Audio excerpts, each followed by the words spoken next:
அல்ஹம்துலில்லாஹி ரப்பில் ஆலமீன்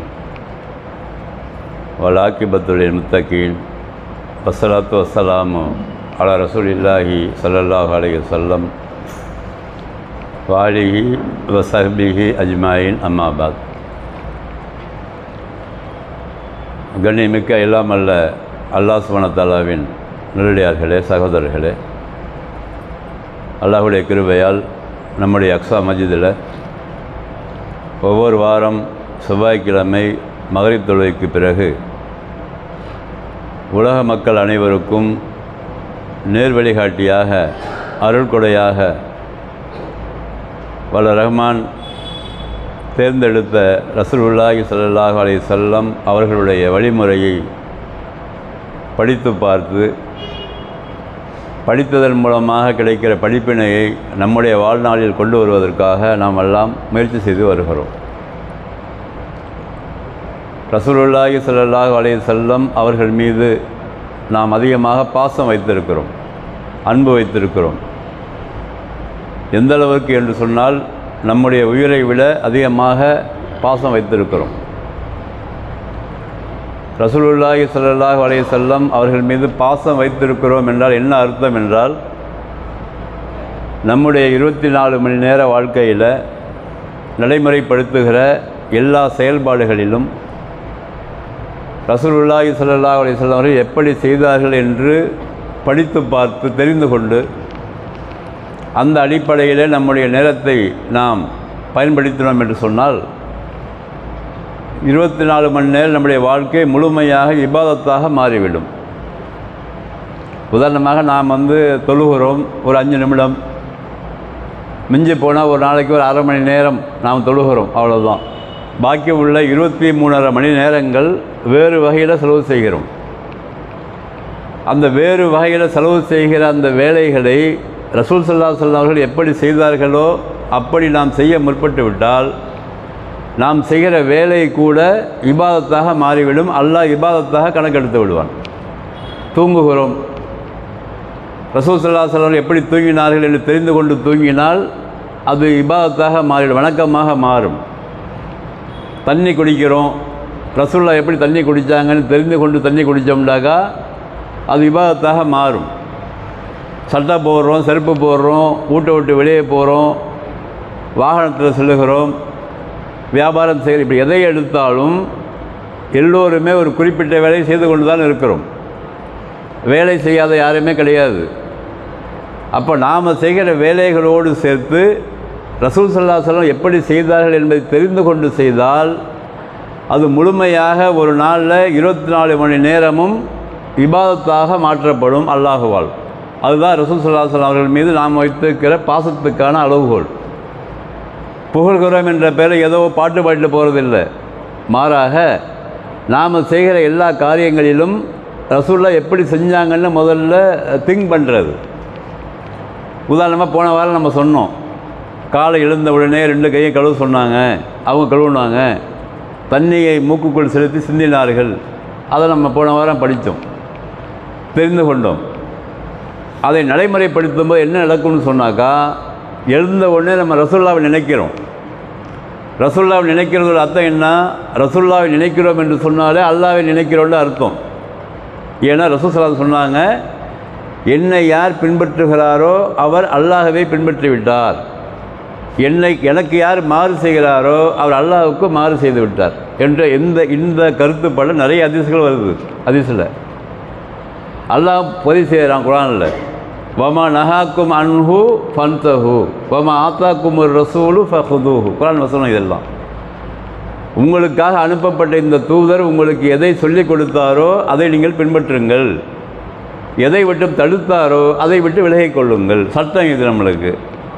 அப்போ இதையெல்லாம் கருத்தில் கொண்டு தான் நாம் செய்கிற எல்லா செயல்களிலுமே நாம் என்ன செய்கிறோம், ஆய்வு செய்து பார்த்து ரசூலுல்லாஹ் சொன்ன அந்த வார்த்தையை முடிந்தால் மனப்பாடம் செய்து கொண்டு அதை அப்படியே ஒப்புவித்தல் முதல்ல. அத்தனை அப்புறம் பார்க்கலாம். ரசூலுல்லாஹ் என்ன சொன்னாங்க அந்த வார்த்தையை அப்படியே சொல்கிறது.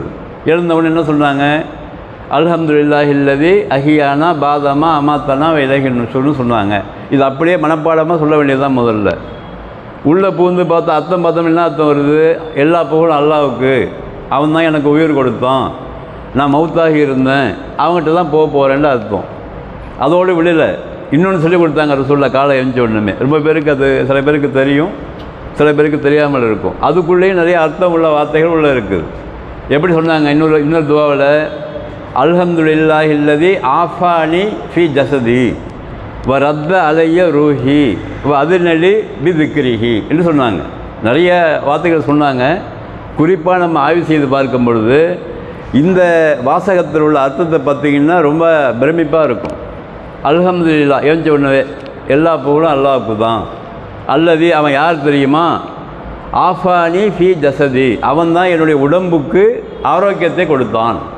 ஏஞ்சொன்னு சொல்லிடுறோம்.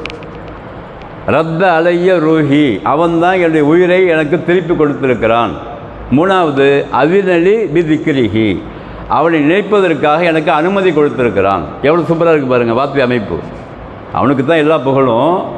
எனக்கு ஆரோக்கியத்தை அவன் தான் கொடுத்தான், எனக்கு உயிரை அவன் தான் திருப்பி கொடுத்துருக்கிறான். எது கொடுத்தான்? அது அவனை நினைப்பதற்காக எனக்கு அனுமதி கொடுத்திருக்கிறான். இந்த வார்த்தை தான் மிக முக்கியமான வார்த்தை. அப்போ நம்ம உயிரோடு இருப்பதற்கு காரணமே அல்லாஹ்வை நினைப்பதற்குத்தான் அர்த்தங்க. அல்லாஹ் எனக்கு உயிர் தந்தான், எதுக்காக கொடுத்தான், எதுக்கு அனுமதி கொடுத்தான்? இந்த நாளை அவனுக்கு பொருத்தமாக நான் கழிக்க வேண்டும். அவன் எப்படி சொன்னானோ அப்படி வாழ வேண்டும்.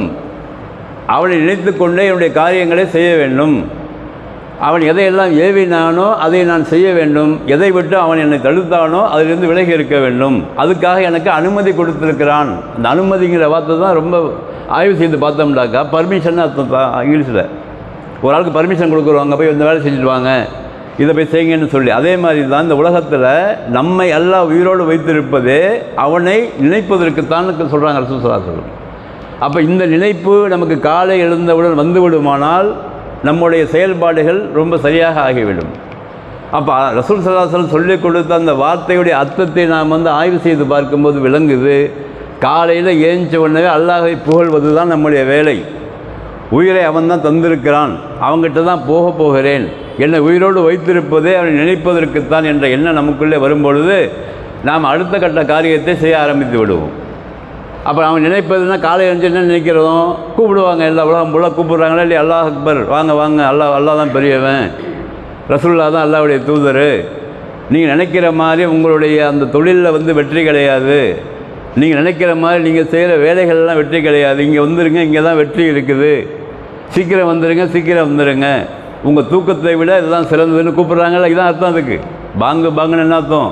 பாங்கு சொல்கிறாரு மோதினார் பாங்கு சொல்ல என்ன அர்த்தம் உள்ள இருக்குது? அல்லாஹ் தான் பெரியவன், நீ நினைக்கிறதெல்லாம் பெருசு கிடையாது. நீ எதில் வியாபாரத்தில் நீ பெருசாக நினைக்கிற அதெல்லாம் வெற்றி கிடையாது.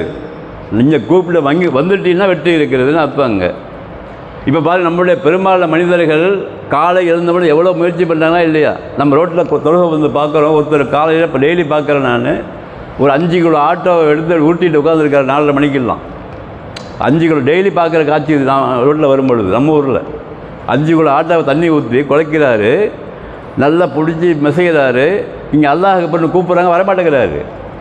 ஏன்னா அவர் என்ன நினைக்கிறார்? குறிப்பிட்டு சொல்ல யாரையும் உதாரணத்துக்கு சொல்கிறேன். அவர் என்ன நினைக்கிறார்னா, இந்த புரோட்டாவை போடுவதன் மூலமாக, ரொட்டியை சுடுவதன் மூலமாக எனக்கு வருமானம் கிடைக்கிறது, அதை கொண்டு வாழப்போகிறேன். இந்த அல்லாஹ் அக்பர் கூப்பிட்றாங்களோ அது யாரையோ கூப்பிட்றாங்க, நமக்கெல்லாம் வெற்றி அங்கே இருக்குன்னு கூப்பிட்றாங்களோ அது யாரையோ கூப்பிட்றாங்க, நமக்கெல்லாம் சொல்லி அவருடைய வேலையில் முழுமையாக ஈடுபடுகிறார். காலை எழுந்து 4 மணிக்கெல்லாம் எழுந்து சால்னாவை தயார் பண்ணுகிறார். சில பேர்கள் இட்லி மாவை அரைக்கிறார்கள், சில பேர் காய்கறி வாங்க ஓடுகிறார்கள். எப்போ எழுந்துச்சு 4 மணி 3 மணிக்கு எழுந்து ஓடுறாங்க. ஏன்னாக்கா அந்த 1 கிலோ கத்திரிக்காவை விற்றால் 10 ரூபாய் கிடைக்கும்.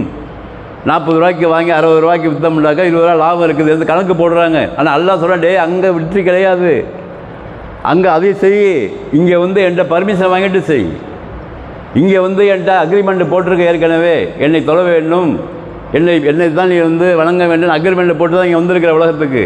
ஆனால் நீ என்ன பண்ணுற? நோக்கத்தில் நீ ஒரு நினைப்பை வைத்துக்கொண்டு அங்கே வேலை செய்து கொண்டிருக்கிறாய். பெரும்பாலான நேரத்தை வேஸ்ட்டு பண்ணுற. அந்த 5 நிமிடம் இங்கே பர்மிஷன் வாங்கி கொண்டு அல்லாட்ட துவா செஞ்சுட்டு போனால் அந்த அல்லாஹ் பறக்கத் செஞ்சுருவான். அந்த வேலையில் அந்த தொழிலில் பறக்கத் செஞ்சுருவான்.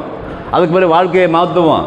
அப்போ இந்த தாலீம் அவர்கள்ட்ட இல்லை, இந்த பயிற்சி அவங்கள்ட்ட இல்லை. அவங்க எதை எதிர்பார்த்து செய்கிறார்களோ அதில் தான் நான் வாழுகிறேன் நினைக்கிறார்கள், வேறு ஒன்றும் இல்லை. நான் செய்கிற வேலையின் மூலமாக நான் வாழுகிறேன், நான் செய்கிற தொழில் மூலமாக வாழுகிறேன், எனக்கு கிடைக்கிற வருமானம் மூலமாக வாழுகிறேன், இதை விட்டால் எனக்கு வேறு வழி இல்லை என்று நினைத்து கொண்டு தான் எவ்வளவு கஷ்டமாக இருந்தாலும் அதை அப்படியே செய்து கொண்டே இருக்கிறார்கள். அழைப்புக்கு பதிலளிக்கவில்லை. காரணம் என்ன? அழைப்பவன் யார் என்று தெரியவில்லை. இதுதான் விஷயம். பெரும்பாலான மனிதர்களுக்கு அழைப்பவன் யார்? அழைப்பவன் என்னை படைத்தவன் இல்லையா? எனக்கு உயிரை தந்தவன் இல்லையா? அவன்கிட்ட போகிறேன் இல்லையா? அவன் தானே எனக்கு அனுமதி தந்திருக்கிறான் இந்த உலகத்தில் வாழ்வதற்கு. அவன் அனுமதி தரவில்லை என்று சொன்னால் என் உயிரை எடுத்து விடுவானே என்ற எண்ணம் அந்த காலை எழுந்தவுடன் வராத காரணத்தினால் தான் செய்கிற தொழிலிலும் தான் ஈட்டுகிற சம்பாதியத்திலும் தன்னுடைய வாழ்க்கையை கழித்து கொண்டு அப்படியே வாழ்ந்து விட்டு செல்கிற கூட்டம் தான் பெரும்பாலும் இருக்குது. அதனால தான் ரசூலுல்லாஹ் சொன்னாங்க, எப்பா அதெல்லாம் செய்ய வேணும்னு சொல்லலை. உழைக்க வேண்டும், பொருளீட்ட வேண்டும், சம்பாதிக்க வேண்டும், மனைவி பிள்ளைகளை காப்பாற்ற வேண்டும், மார்க்கத்து தடை கிடையாது. என்ன செஞ்சுட்டு செய்யணும்? உனக்கு உயிர் கொடுத்து அவனை நினைத்து கொண்டு அப்புறமா போய் செய். அதில் அல்லாஹ் பரக்கத்து செய்வான். அந்த தொழிலை செய்யும்போது அதில் ஹலால் ஹராம் நீ பேணுவாய். அதுக்கு பிறகு தப்பான வருமானத்தை நீ ஈட்ட மாட்டாய்.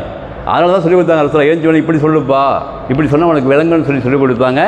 இந்த பயிற்சிகள் இல்லாத காரணத்தினால்தான் ஒரு கூட்டம் இப்படியே ஓடிக்கொண்டிருக்கிறது. ஆனால் சில பேர்களை அல்லாஹ் சுப்ஹானஹு வ தஆலா தன்னுடைய நினைப்பதற்காகவே உலகம் முழுவதும் வைத்திருக்கிறான். அந்த கூட்டத்தில் நாம் இருக்கிறோம். அந்த கூட்டத்தில் இருந்து கொண்டு இன்னும் நம்முடைய அந்த வழிபாட்டு முறைகளையும் செயல்முறைகளையும் ரசூல் ஸல்லல்லாஹு அலைஹி வஸல்லம் சொல்லிக் கொடுத்த அந்த விஷயங்களை, சிம்பிள் விஷயங்களை எல்லாம் தெரிந்து கொண்டு நடைமுறைப்படுத்தும் போது இன்னும் அதிகமாக மார்க்கத்தோடு ஈடுபடுகிற எண்ணத்தை நமக்கு அல்லாஹ் தருவான். அதன் மூலமாக நமக்கு வெற்றி இருக்கிறது. நம் மூலமாக இந்த சமுதாயம் பயன்பெறும். அதுக்காகத்தான் இந்த ரசூல் ஸல்லல்லாஹு அலைஹி வஸல்லம் வழிமுறைகளை தெரிந்து கொள்வது. நம்ம நினைக்கிறோம் இது சாதாரண துவா தானேன்னு சொல்லி, காலையில் எழுந்து கை கழுவுறது மூக்கு கழுவுறது தான் சாதாரண விஷயம் இதெல்லாம் நினைக்கிறோம். ஆனால் அதில் தான் ரசூலுல்லாஹ்வுடைய நினைப்பை நாம் நினைக்கிறோம். அதுக்குள்ளே ரசூலுல்லாஹ் என்ன சொன்னாங்கன்னு விளங்குகிறோம். அதை ஆய்வு செய்து பார்க்கும்போது இவ்வளோ பெரிய கருத்து இருக்கான்னு விளங்குகிறோம். அதுக்கு பிறகு சமுதாயம் ஏன் இப்படி வேறு பக்கம் போகுதுன்னா காரணம் என்னென்னு சொன்னாக்கா, இந்த பயிற்சி அவங்களுக்கு கொடுக்கப்படலை. இந்த பயிற்சி பேரண்ட்ஸால் அவர்களுக்கு கொடுக்கப்படலை. இல்லை மாஷால்லா எல்லாரையும் சொல்லலை, சில பேர்கள் இருக்கிறார்கள், வேலை செய்கிறார்கள், பொருள் ஈட்டுகிறார்கள், சம்பாதிக்கிறார்கள், கண்ணியமாக வாழ்கிறார்கள், பரக்கத்தை அல்லாஹ் செய்கிறான், அல்லாஹ்வை நினைவு கூறுகிறார்கள். அதுதான் சரியான வாழ்க்கை முறை. இதைத்தான் இஸ்லாம் விரும்புகிறது. இதுதான் ரசூலுல்லாஹ் கற்றுக் கொடுத்தாங்க. அப்போ ரசூல் ஸல்லல்லாஹு அலைஹி வஸல்லம் கற்றுக் கொடுத்த அந்த துஆக்களில் கூட நம்முடைய வாழ்க்கை முறைகள் இருக்கிறது என்பதை விளங்கி கொண்டோம் என்று சொன்னால் ரசூலுல்லாஹ்வுடைய வழிமுறையை பின்பற்ற ஆரம்பித்து விடுவோம்.